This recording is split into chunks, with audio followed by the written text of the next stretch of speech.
Hi, I'm Marissa Dobry. I have always dreamed of being an Olympic athlete.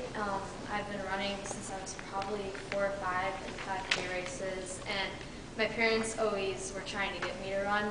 So I brought in my track spikes because running is a big part of my life. It's kind of more my lifestyle.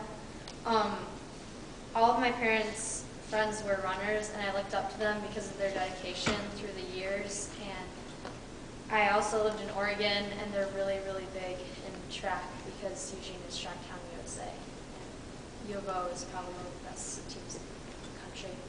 I was born in Santa Monica, California, and we moved to Michigan, where I spent most of my early childhood. I was not an instant superstar when I was younger, though. I managed to be selected to play travel soccer, and I swam and skied competitively thanks to my dad. My younger brother, he isn't really good at sports. He tries, but he isn't interested in them. And my little sister, we found out that she was extremely gifted in both academics and sports, so she's going to be a runner when she's older. My family's really active, and when we lived in Oregon, we would go hiking, skiing, kayaking, biking, really anything outdoors because my parents hoped to instill their love of nature in us, and that's a big part of my life.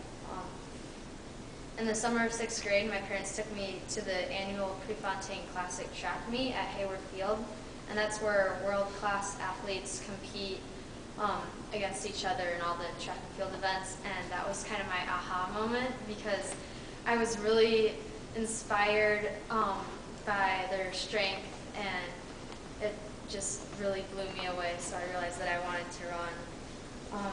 My favorite quote is, "To give anything less than your best is to sacrifice the gift," and that is said by Steve Prefontaine, who was one of the best runners. His last record was just beaten this year by our top distance runner in the U.S.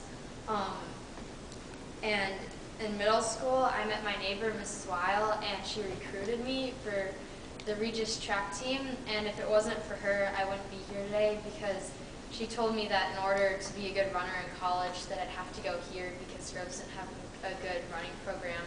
So she tried to get me to go here, and I never took it seriously. And then these triplets, the Wilberding triplets, they got me to come here too because they kept on saying, "Oh, you need to come to Seaholm. It's great. You know, you're going to love it." So I came, and I don't regret any decisions, but I had to give up soccer, and that was really hard. In December of last year, I got to go to AAU Nationals in Orlando, Florida, and once I ran against some of the best kids in the nation, that kind of taught me that I could do anything. So, and I wasn't really nervous anymore for any of my other races because I knew I could do whatever came up. The State Regis track program built my strong foundation, and I owe everything to my coaches. Track has become more than just a sport, it's my second family. My 2 best friends do track with me, and it's just, everyone's really close because we go through pain every day together. It's really hard. And we're hoping to win state championships this year, but that means that we have to compete